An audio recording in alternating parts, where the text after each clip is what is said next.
കഴിഞ്ഞ 8 വർഷമായി ഞാൻ റോയിട്ടേഴ്സിൽ സ്ട്രിങ്ങറായി ജോലി ചെയ്യുന്നു. ഗാസയിലെ 245 മാധ്യമപ്രവർത്തകരുടെ കൊലപാതകത്തെ ന്യായീകരിക്കുന്ന റോയിട്ടേഴ്സിനൊപ്പം ഇനി തുടരാനാകില്ല. പലസ്തീനിലെ എൻ്റെ സഹപ്രവർത്തകർക്ക് വേണ്ടി ഇത്രയെങ്കിലും എനിക്ക് ചെയ്തേ മതിയാകൂ. റോയിട്ടേഴ്സിലെ ഫോട്ടോ ജേർണലിസ്റ്റായിരുന്ന വലേരി സിംഗ് രണ്ടായി മുറിച്ച തൻ്റെ ID കാർഡിനൊപ്പം സോഷ്യൽ മീഡിയയിൽ പങ്കുവച്ച ഒരു കുറിപ്പാണിത്. 8 വർഷമാണ് വലേരി റോയിട്ടേഴ്സിനൊപ്പം ഉണ്ടായിരുന്നത്. വലേരി കണ്ട പല കാഴ്ചകൾ നമ്മളും റോയിട്ടേഴ്സിനൊപ്പം കണ്ടു. ഒടുവിൽ ധാർമ്മികത ഉയർത്തിപ്പിടിച്ച് വലേരി രാജിവെക്കുമ്പോൾ വലിയൊരു ചോദ്യം ബാക്കിയാകുന്നുണ്ട്. ഗാസയിലെ സാധാരണക്കാർക്കൊപ്പം ഇസ്രയേൽ കൊന്നൊടുക്കുന്ന മാധ്യമപ്രവർത്തകരുടെ കാര്യത്തിൽ ആര് സമാധാനം പറയും? ഭക്ഷണത്തിനായി കാത്തിരിക്കുന്ന കുഞ്ഞുങ്ങൾ, മുറിവേറ്റ് ചികിത്സ കാത്തിരിക്കുന്നവർ, ഗാസയിലെ നേർക്കാഴ്ചകൾ ലോകത്തിലേക്ക് എത്തിക്കുന്ന മാധ്യമപ്രവർത്തകർ, നിസ്സഹായരായ മനുഷ്യർ.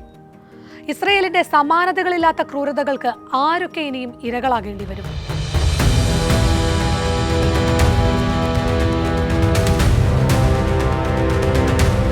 കഴിഞ്ഞ ദിവസങ്ങളിൽ ഖാൻ യൂനിസിലെ നാസർ ആശുപത്രി കേന്ദ്രീകരിച്ച് ഇസ്രയേൽ നടത്തിയ ആക്രമണത്തിൽ 5 മാധ്യമപ്രവർത്തകർ ഉൾപ്പെടെ 20 പേർക്കാണ് ജീവൻ നഷ്ടമായത്.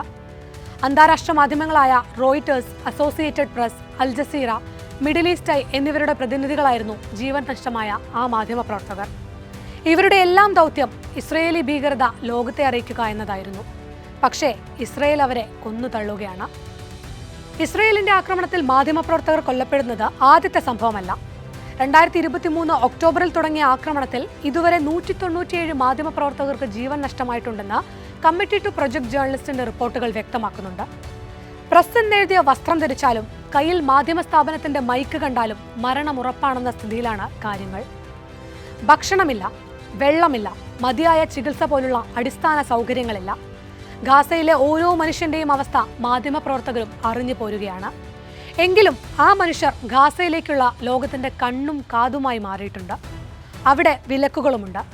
മാധ്യമപ്രവർത്തകർക്ക് ഗാസയിലേക്കും പുറത്തേക്കുമുള്ള സഞ്ചാര സ്വാതന്ത്ര്യമെങ്കിലും അനുവദിക്കാൻ ഇസ്രയേലിനോട് നിരവധി തവണ അഭ്യർത്ഥിച്ചിരുന്നു. എന്നാൽ ഇസ്രയേൽ അത് നിഷേധിച്ചു. ഗാസയിൽ നിന്ന് പുറത്തേക്ക് വരുന്ന മാധ്യമപ്രവർത്തകരുടെ മരണവാർത്ത അപ്രതീക്ഷിതമായിരുന്നോ? അല്ല എന്നതാണ് ഉത്തരം.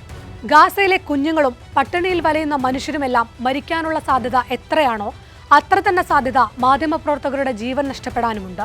ലോക മഹായുദ്ധങ്ങളിൽ, വിയറ്റ്നാമിലെയും യൂഗോസ്ലാവിയയിലെയും യുദ്ധങ്ങൾ, അഫ്ഗാനിസ്ഥാനിലെ US അധിനിവേശം എന്നിവയിൽ കൊല്ലപ്പെട്ട മാധ്യമപ്രവർത്തകരെക്കാൾ കൂടുതൽ മാധ്യമപ്രവർത്തകർ ഗാസയിൽ ഇസ്രയേൽ നടത്തിയ ആക്രമണത്തിൽ കൊല്ലപ്പെട്ടിട്ടുണ്ടെന്നാണ് ചില റിപ്പോർട്ടുകൾ സൂചിപ്പിക്കുന്നത്.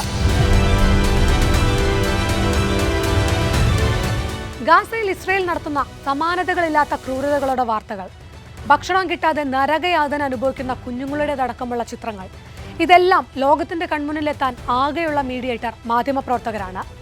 ഗാസയിൽ നിന്ന് നമുക്ക് നഷ്ടമാകുന്ന ഓരോ മാധ്യമപ്രവർത്തകരും ഉണ്ടാക്കുന്നത് വലിയ വിടവാണ്.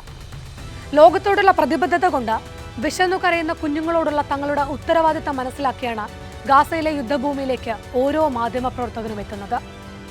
ഓരോ മാധ്യമപ്രവർത്തകൻ കൊല്ലപ്പെടുമ്പോഴും ഗാസയിലേക്ക് ഉറ്റുനോക്കാനുള്ള ലോകത്തിന്റെ കണ്ണിന് കാഴ്ച കുറഞ്ഞു വരികയാണ്.